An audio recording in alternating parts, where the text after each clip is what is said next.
Hello welcome student. स्वागत करते हैं एग्ज़ाम रिजल्ट में। अगर आप नए हैं तो चैनल को सब्सक्राइब कर लें। अगर वीडियो अच्छा लगा हो तो लाइक भी कर दें। तो चलिए आज का सेशन जो है फिर से करंट अफेयर्स में कुछ इम्पोर्टेंट टॉपिक को लेकर आए हैं। तो चलिए आज का टाइम ना गवाते हुए शुरू करते हैं पहला क्वेश्चन से। आज का पहला क्वेश्चन है, मध्य प्रदेश के 2 शहरों का नाम बताएं जिन्हें यूनेस्को की विश्व विरासत शहरों की सूची में शामिल किया गया है। तो इसका आंसर हो जाएगा ओरछा और ग्वालियर। यानी कि मध्य प्रदेश के 2 शहर है मध्य प्रदेश में जिन्हें यूनेस्को की विश्व विरासत शहरों में सूची में शामिल किया गया है। चलिए अगला क्वेश्चन। और यूनेस्को इन न्यूज़ 2020 यानी कि 2020 में जो यूनेस्को न्यूज़ रहा है उसी के बारे में है। इसका पहला टॉपिक पहला है, विशाल की शर्मा यूनेस्को में भारत के अगले दूत नियुक्त किया गया है। यानी कि विशाल वी शर्मा यूनेस्को में भारत के अगले दूत नियुक्त किया गया है। और दूसरा पॉइंट, मध्य प्रदेश के पन्ना टाइगर रिजर्व को यूनेस्को बायोस्फीयर रिजर्व का दर्जा दिया गया है। यानी कि मध्य प्रदेश के पन्ना टाइगर रिजर्व को यूनेस्को बायोस्फीयर रिजर्व का दर्जा दिया गया है। और इसका तीसरा जो है,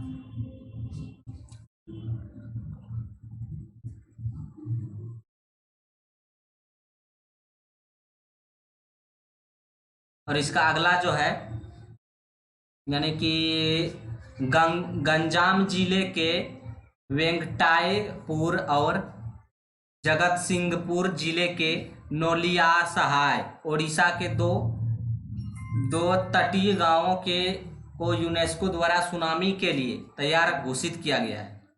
यानी कि ये दो जो अति है गांव, तो इसको जो है यूनेस्को द्वारा सुनामी के लिए घोषित किया गया है। इसका नाम है वेंगटायपुर और जगत सिंहपुर, जो कि उड़ीसा का 2 गांव है। तो चलिए फिर अगला टॉपिक, इंडिया पोस्ट ने भारत में यूनेस्को विश्व धरोहर स्थलों पर 5 टिकट जारी किया है। यानी कि इंडिया पोस्ट है जिसको हम लोग भारतीय डाक बोलते हैं। इंडिया पोस्ट ने भारत ने यूनेस्को विश्व धरोहर स्थलों पर 5 टिकट जारी किया गया है। यानी कि इसको लागू करने के लिए, इन विश्व धरोहर स्थल को लागू करने में 5 टिकट जारी किया है। तो चलिए अगला पॉइंट, जयपुर पिंक सिटी, यानी कि जयपुर को जो है पिंक सिटी के नाम से भी जाना जाता है, गुलाबी शहर। और इसी के एक पॉइंट है, जयपुर पिंक सिटी प्रमाणित यूनेस्को वर्ल्ड हेरिटेज सिटी बन गया है। यानी कि जयपुर को जो है पिंक सिटी को प्रमाणित यूनेस्को वर्ल्ड हेरिटेज सिटी बना दिया गया है। और अगला है, संयुक्त राष्ट्र शैक्षिक वैज्ञानिक और सांस्कृतिक संगठन यूनेस्को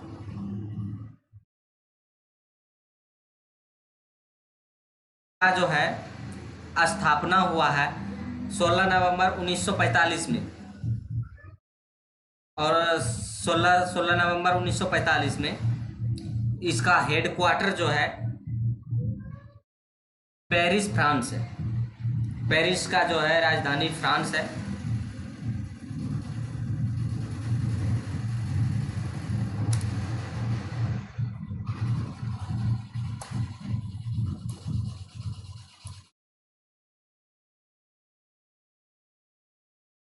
तो चलिए,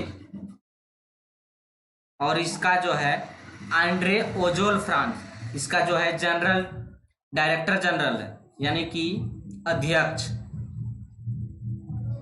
इसका जो है अध्यक्ष आंड्रे ओजेल फ्रांस का।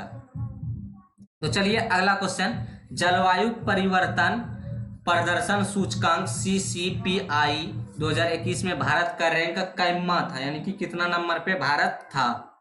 तो इसका आंसर हो जाएगा 10वां नंबर, यानी कि जलवायु परिवर्तन के सूचकांक में जो है भारत का 10वां नंबर था।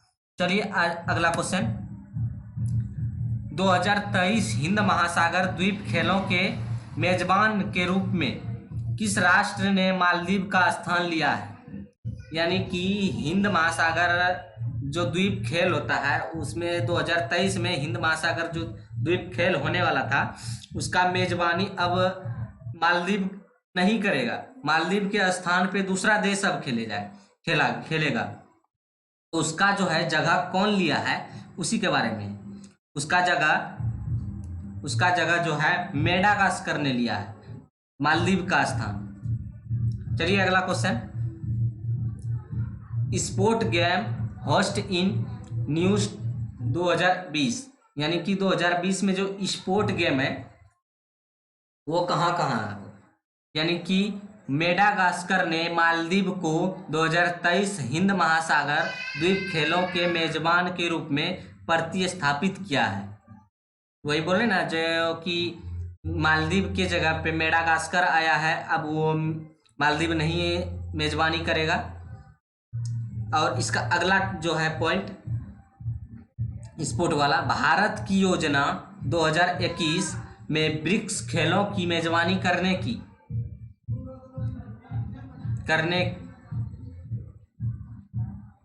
यानी कि भारत की योजना 2021 में ब्रिक्स खेलों की मेजबानी करेगा।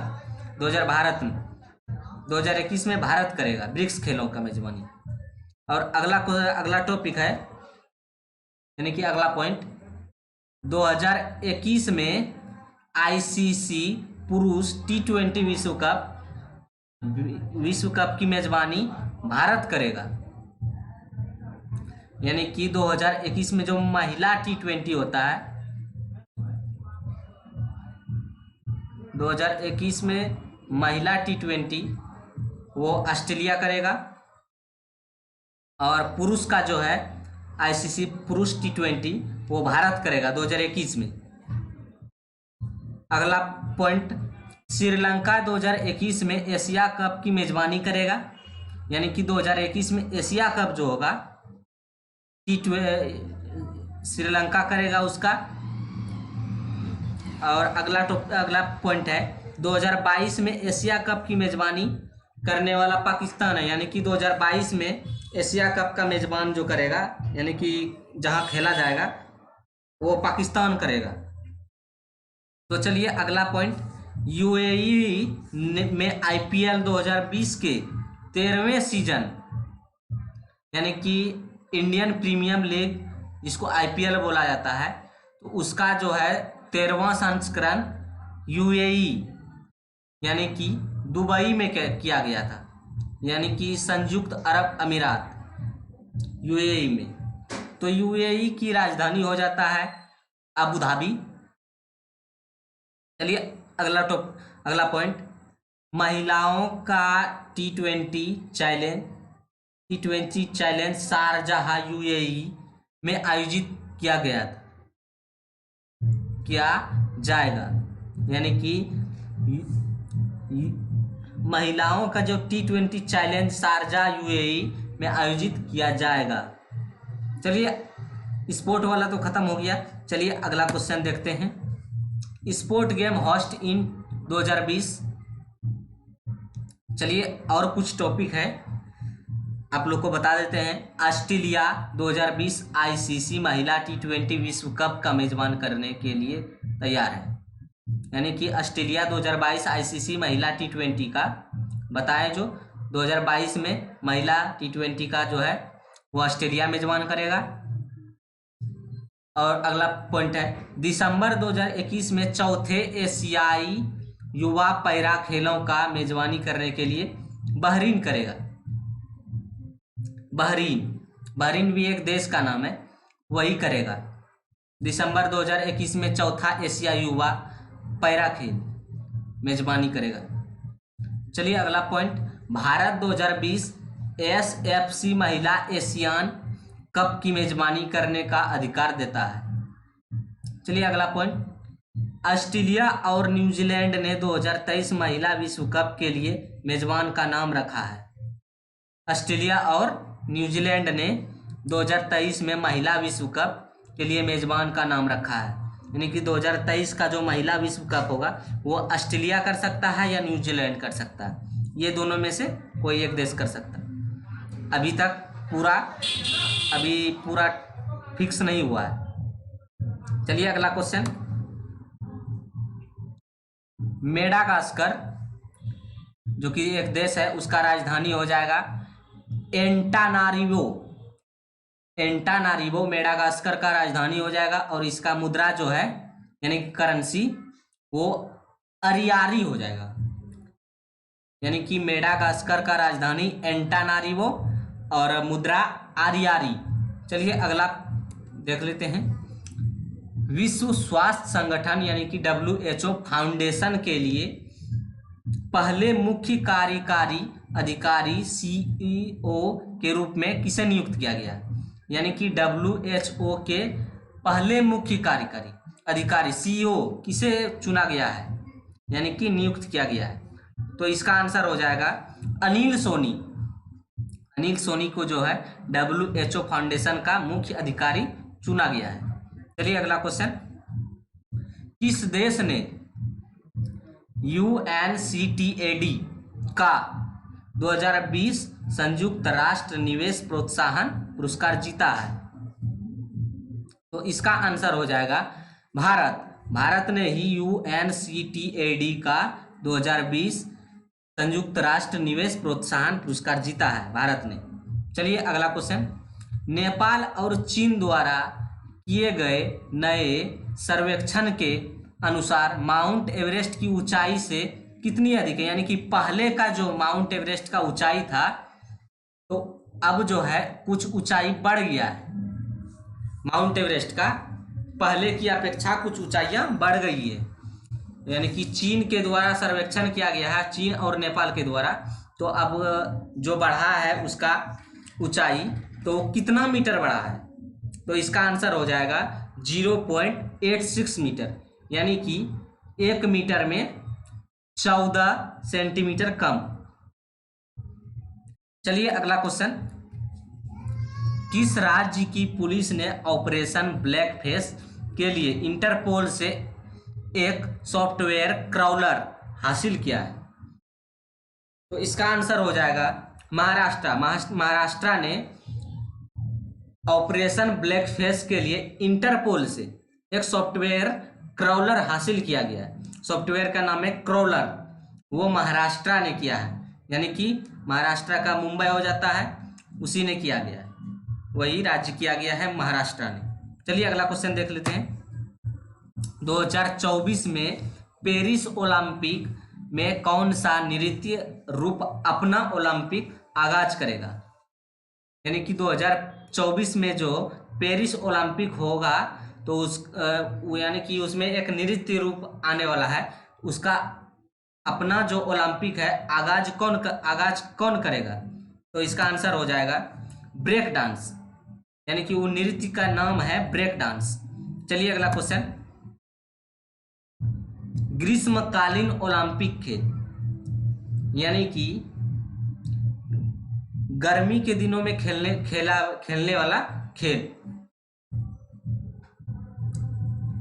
तो इसका जो है टोक्यो और जापान है 2021 में।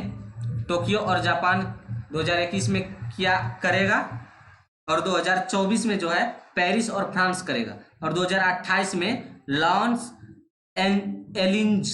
एंजिल्स अमेरिका, यानी कि अमेरिका में एक जगह का नाम है लॉस एंजिल्स, यानी कि वो 2021 में टोक्यो और जापान करेगा, 2024 में पेरिस फ्रांस करेगा, 2028 में लॉस एंजिल्स अमेरिका करेगा। और ये तो हो गया ग्रीष्मकाल वाला। और शीतकाल वाला भी जो है, शीतकाल में जो ओलंपिक होगा उसका जो है मेजबानी करेगा चीन। 2022 में चीन करेगा, इसका राजधानी हो जाता है बीजिंग में ही खेला जाएगा। और 2026 में जो है शीतकालीन वाला वो मिलान और कॉर्टिना, यानी कि इटली, इटली में एक जगह का नाम है मिलाना, मिलान और कार्टिना। तो चलिए, ये तो हो गया ग्रीष्मकाल और शीतकाल ओलंपिक। तो अगला टॉपिक देख लेते हैं। विश्व आर्थिक मंच 2021 की मेजबानी कौन सा राष्ट्र करेगा, यानी कि कौन सा देश करेगा? तो इसका आंसर हो जाएगा सिंगापुर। चलिए अगला question, world squash federation WSF के नए अध्यक्ष के रूप में किसे चुना गया है? यानी कि WSF यानी कि वर्ल्ड स्क्वैश फेडरेशन का नया अध्यक्ष जो चुना गया है वो किसे नियुक्त किया गया है, यानी कि किसे चुना गया है? इसका आंसर हो जाएगा जेना वेल्ड्रिज। चलिए अगला क्वेश्चन, यानी कि विश्व स्क्वैश फेडरेशन का इसका मुख्यालय जो हो जाएगा हेंसिग्स और ईस्ट स्टेक्स इंग्लैंड में हो जाए। चलिए अगला क्वेश्चन देख लेते हैं। नॉर्थ ईस्ट फेस्टिवल का 8वां संस्करण किस शहर में आयोजित किया जाएगा? यानी कि नॉर्थ ईस्ट फेस्टिवल का 8वां संस्करण जो है किस शहर में आयोजित किया जाएगा? तो इसका आंसर हो जाएगा गुवाहाटी, असम। चलिए अगला क्वेश्चन देख लेते हैं। अपने उपन्यास द सिटी एंड द सी के लिए किसने तीसरा रविंद्रनाथ टैगोर साहित्य पुरस्कार जीता? यानी कि अपने उपन्यास द सिटी एंड द सी, ये उपन्यास का नाम है द सिटी एंड द सी, के लिए किसने तीसरा रविंद्रनाथ टैगोर पुरस्कार साहित्य जीता है? तो इसका आंसर हो जाएगा राजकमल झा। राजकमल झा ने जो है अपने उपन्यास द सिटी एंड सी के लिए रविंद्रनाथ टैगोर पुरस्कार जीता है। क्वेश्चन, संयुक्त राष्ट्र अंतर्राष्ट्रीय भ्रष्टाचार निरोधक दिवस किस दिन मनाया जाता है, यानी कि कितने तारीख को मनाया जाता है? आंसर हो जाएगा 9 दिसंबर। चलिए अगला क्वेश्चन, ये जो अंतर्राष्ट्रीय भ्रष्टाचार विरोधी दिवस है इसको 9 दिसंबर को मनाया जाता है और विषय में जो है 2020 में एकता के साथ लाभ हुआ था। चलिए अगला क्वेश्चन, किस राज्य सरकार ने थारू जनजाति के लिए एक योजना शुरू की गई है? यानी कि किस राज्य सरकार ने थारू जनजाति के लिए एक योजना शुरू किया है? उस राज्य का नाम क्या है वो आप लोग को बता देते हैं। उत्तर प्रदेश नाम है उसका। चलिए अगला क्वेश्चन, मधुकर गंगाधर का निधन हो गया था, वह एक डाइस था, यानी कि मधुकर गंगाधर का जो है उनकी मृत्यु हो गई है, वो किससे संबंधित थे? अभिनेता से, खेल से, लेखक से, फिल्म इंडस्ट्री से, पत्रकार से, ये सब किन अथी से था? तो इसका आंसर हो जाएगा ये एक लेखक था। मधुकर गंगाधर जो निधन हो गया यानी कि डेथ कर गया, उसका वो संबंध था एक राइटर से, यानी कि लेखक था वो। चलिए अगला क्वेश्चन देख लेते हैं। दिव्या भटनागर यानी कि दिव्या भटनागर का कोविड-19 जटिलताओं के बाद निधन हो गया, वह एक डाइस थी, यानी कि फिर पिछला वाला क्वेश्चन से ही रिलेटेड है, उसी के अनुसार पूछा गया है। यानी कि ये जो है दिव्या भटनागर कोविड-19 में जो उनकी मौत हो गई है तो वो किससे संबंधित था? आंसर हो जाएगा अभिनेता, यानी कि ये एक एक्ट्रेस थी, अभिनेत्री थी। चलिए अगला क्वेश्चन देख लेते हैं। सोमनाथ मंदिर भारत के किस राज्य में है? यानी कि मंदिर से एक क्वेश्चन हर साल पूछा जाता है, तो इससे रिलेटेड जो है मंदिर सब देख लीजिएगा आप लोग भी, और हम भी चाहते हैं कि एक वीडियो बना देंगे मंदिर के बारे में। तो इसका यानी कि सोमनाथ मंदिर भारत के किस राज्य में है? इसका आंसर हो जाएगा गुजरात में ही सोमनाथ मंदिर है इसका। और चलिए अगला क्वेश्चन देख लेते हैं। जाट जाटिन नृत्य डाइस का एक लोकप्रिय नृत्य है, यानी कि जाट नृत्य से भी एक क्वेश्चन पूछा जाता है, हमने कल भी बताया है आप लोग को। तो ये जो जाट जाटी नृत्य है ये किस राज्य का लोकप्रिय नृत्य है, यानी कि पॉपुलर नृत्य। ये जो है जाट जाटिन ये बिहार का लोक नृत्य है, लोकप्रिय नृत्य। चलिए अगला क्वेश्चन देख लेते हैं। रूस का राष्ट्रीय खेल कौन सा है? रूस एक देश है, उसका राष्ट्रीय खेल कौन सा है? तो इसका आंसर हो जाएगा शतरंज। शतरंज जो है रूस का राष्ट्रीय खेल है। खेल से भी एक क्वेश्चन पूछा जाता है। और चलिए अगला क्वेश्चन देख लेते हैं। पुर्तगाल का राजधानी और मुद्रा क्या है? यानी कि पुर्तगाल एक देश है जहां से हमारे भारत में पहला व्यक्ति आया था पुर्तगाल से, जिसका नाम था वास्को डी गामा। चलिए उन्हीं के बारे में पूछा गया है। पुर्तगाल जिस देश से आया था वो, उसका राजधानी पूछा है और मुद्रा पूछा है। तो इसका आंसर हो जाएगा लिस्बन और यूरो।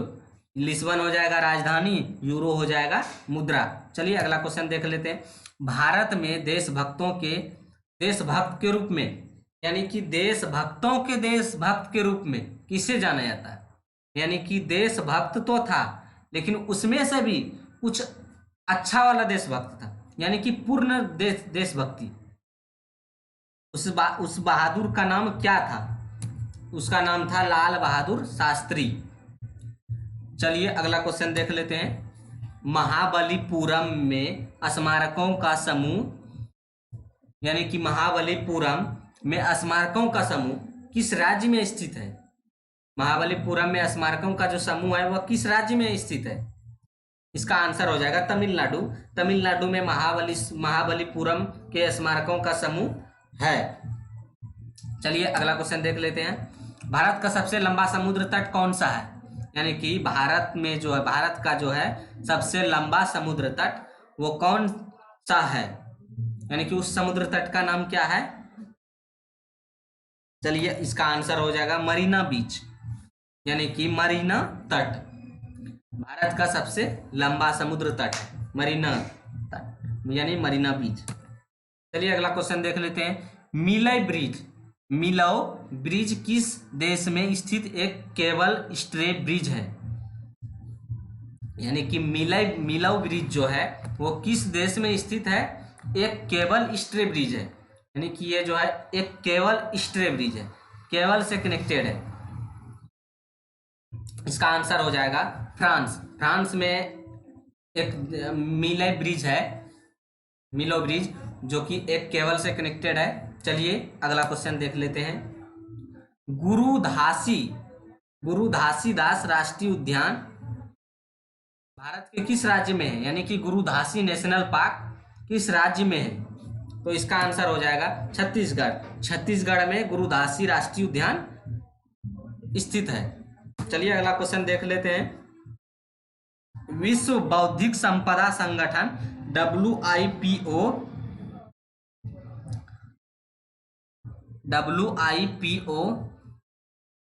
का मुख्यालय जो है वो कहाँ स्थित है?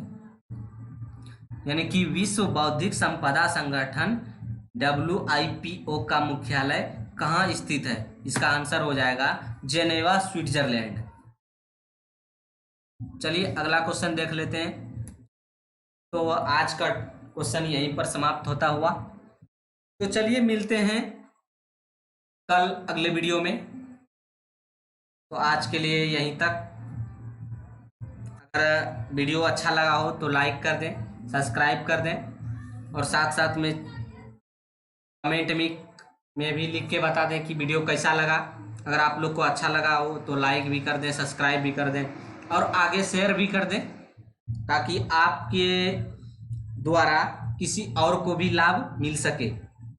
जो भी तैयारियां कर रहा है, एयरफोर्स, नेवी, आर्मी, CGL, इन सब का जो तैयारी कर रहा है वो उन लोगों को भी लाभ मिल जाए।